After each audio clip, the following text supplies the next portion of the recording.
আপনার ফেসবুকের ভিডিও কিন্তু রাতারাতি ভাইরাল হয়ে যেতে পারে এবং আপনার ফেসবুকের ফলোয়ার সংখ্যা কিন্তু অনেকটাই বেড়ে যেতে পারে এবং আপনার ফেসবুক পেজটি বা আইডিটি কিন্তু অনেক রিচ পাবে বা অনেক লাইকস পাবে। তো এটি নিয়ে আজকে আলোচনা করব। ফেসবুকের কিছু সাজেশন মাঝে মধ্যে দিয়ে থাকে, যেমনটা সাজেশন আমাকে আবারও দিয়েছে। এই সাজেশনগুলো যারা হেলায় ফেলায় নিয়ে থাকেন বা খুব নর্মালভাবে নেন, অতটা গুরুত্ব দেন না, তারা কিন্তু আসলে বোকামি কাজ করেন।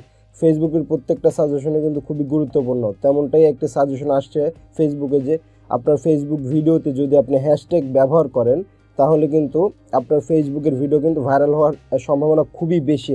100%-এর মধ্যে ধরেন 90% বেশি আপনার ফেসবুকের ভিডিওটা ভাইরাল হওয়ার সম্ভাবনা আছে। এখন অনেকেই কী করে, ভিডিওটি আপলোড করার সময় জাস্ট টাইটেল, থাম্বনেল, ডেসক্রিপশন দিয়ে ট্যাগ দিয়ে হচ্ছে আপলোড করে দেয়, কিন্তু হ্যাশট্যাগ আমরা ইউজ করি না। তো এই হ্যাশট্যাগটা কিন্তু আমার ভিডিওতে আমি কিন্তু ইউজ করি না। এখন থেকে আমি জানার পরে হ্যাশট্যাগটা আমার ভিডিওতে ইউজ করব, যাতে করে আমার ভিডিওটি অনেক রিচ পায়, অনেক লাইকস পায় এবং অনেক ফলোয়ার্স বাড়ে। আপনারা কিন্তু আমার ভিডিওটি তখনই দেখবেন যখন আপনাদের ভিডিওটি ভালো লাগবে, এবং ভালো লাগলে আমার প্রোফাইলটা কিন্তু লাইক দিয়ে বা আমার পেজটা কিন্তু লাইক দিয়ে যাবেন, যাতে করে পরবর্তী ভিডিওগুলো আপনারা পেয়ে যান।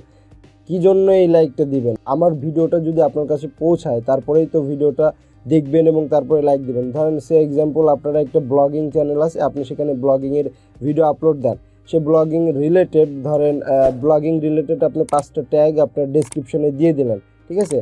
তো আবার মিসলিডিং ট্যাগ দিলে কিন্তু হবে না। যেমন আমার ভিডিও টেক রিলেটেড, এখানে আজকের এই ভিডিওতে আমি কী ট্যাগ বা কী হ্যাশট্যাগ আমি ব্যবহার করতে পারবো। তো আজকের ভিডিওতে কিন্তু আমি হ্যাশট্যাগ দিতে পারি যে how to get more followers on Facebook, তারপরে আমি দিতে পারি how to reach Facebook video, তারপরে আরও দিতে পারি ভাইরাল ভিডিও। তো এরকম আপনার ভিডিওর সাথে যায় 5টা বা 6টা, যে কটাই পারেন আপনি হ্যাশট্যাগ দিয়ে তারপরে কিন্তু আপলোড করবেন, কারণ এই হ্যাশট্যাগ কিন্তু আপনার ভিডিওটি অনেকাংশে কিন্তু রিচ বাড়ানোর ক্ষেত্রে সহযোগিতা করবে। আর রিচ বাড়লে কিন্তু আপনার ফলোয়ার অটোমেটিক বাড়বে, কারণ রিচ বাড়লে মানুষ ভিডিওটি দেখবে, ভিউজও বাড়লো, সাথে সাথে রিচও বাড়লো। তো আজকের এই ভিডিওতে মূলত টপিক হচ্ছে এইটা, যে আপনারা হ্যাশট্যাগ ব্যবহার করবেন আপনার ভিডিওতে, সেটা যে রিলেটেড ভিডিও সে রিলেটেড। আবার কোনো মিসলিডিং হ্যাশট্যাগ দিলে কিন্তু আপনার হচ্ছে ভিডিওর রিচ কিন্তু ডাউন হয়ে যাবে এবং আপনার ভিডিওটা কিন্তু ভাইরাল হওয়ার সম্ভাবনা কমে যাবে। তাই ফেসবুক সবসময় রেকমেন্ড যেগুলো করবে সেগুলো মেনে চলবেন, আর ফেসবুকের গাইডলাইন্স মেনে কিন্তু ভিডিওটা আপলোড করবেন, তাহলে দেখবেন।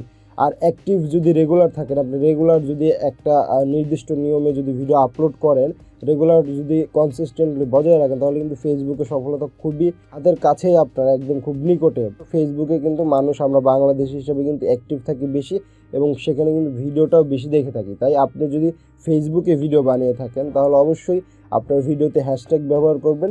হ্যাশট্যাগ ব্যবহার করলে আপনার ভিডিওটা ভাইরাল হওয়ার সম্ভাবনা বেশি থাকবে এবং আপনার ফলোয়ার্স বেশি হওয়ার সম্ভাবনা থাকবে। তো আশা করি আপনারা ভিডিওটি বুঝতে পারছেন। আর ফেসবুকে তো বিভিন্ন ধরনের পেজ থাকে, যেমন রোমান্টিক পেজ থাকে, তারপরে আপনার ব্লগিং পেজ থাকে, টেক পেজ থাকে, তারপর কুকিং পেজ থাকে, যে পেজেই আপনার থাকুক, গেমিং পেজ থাকে। বিশেষ করে গেমিং স্ট্রিমিং করেন যারা, তো গেমিং পেজটা এত পরিমাণ ভাইরাল হয়, আপনারা অবাক হয়ে যাবেন। আপনারা জাস্ট গেমিং ট্যাবে গেলে কিন্তু দেখতে পারবেন। আর যে পেজই থাকুক সে শুধু সেই ক্যাটাগরির কিন্তু হ্যাশট্যাগ দিয়েই আপনার ভিডিও আপলোড করবেন। যে ভিডিওটা যখন বানাবেন, যে রিলেটেড হবে সেই রিলেটেড হ্যাশট্যাগ দিয়ে আপনারা এই কাজগুলো করবেন, ঠিক আছে? তো আজকের ভিডিওটি এই পর্যন্ত। যদি ভালো লেগে থাকে ভিডিওটি অবশ্যই আমাদের পেজে লাইক দিবেন, লাইক দিয়ে পাশে থাকবেন এবং আমাদের ভিডিওতে কমেন্ট করে জানাবেন যে কি ধরনের ভিডিও আপনাদের প্রয়োজন, সেই অনুযায়ী ভিডিও মেক করব। এবং আমাদের ইউটিউব চ্যানেলেও যদি ভিডিওটি থেকে থাকেন অবশ্যই ইউটিউব চ্যানেলটি সাবস্ক্রাইব করে পাশে থাকবেন। তো দেখা হবে নতুন কোনো ভিডিওতে, সেই পর্যন্ত ভালো থাকুন, সুস্থ থাকুন, আল্লাহ হাফেজ।